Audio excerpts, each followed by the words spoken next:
이런 가운데 중국 보건당국이 에어로졸, 그러니까 공기 중에 떠 있는 작은 입자를 통해서 코로나19가 전파될 가능성이 있다고 공식적으로 인정했습니다.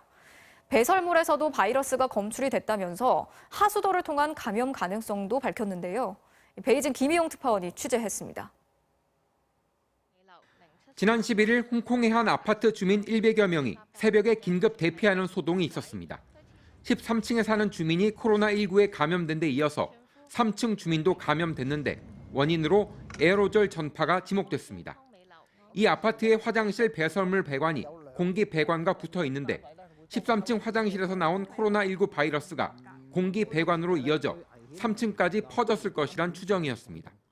당시 상하이시 당국도 공기 전파 가능성을 언급했지만 중국 보건당국은 인정하지 않았습니다. 그러나 오늘 중국 보건당국은 코로나19 감염 경로로 에어로졸을 통한 공기 전파 가능성을 공식적으로 추가했습니다. 다만 밀폐된 환경에서 오랜 시간 고농도의 에어로졸에 노출될 경우로 한정했습니다.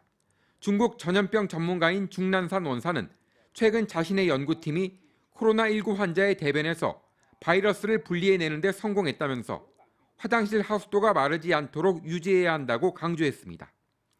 通过这个空气这个出来以后，你也可以说它叫气溶胶完了以后吸进去感染。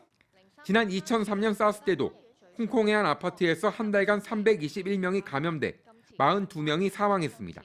당시에도 사스 환자의 화장실 배수관에 말라붙어 있던 바이러스가 환풍기를 통해 퍼진 것이 원인으로 추정됐습니다.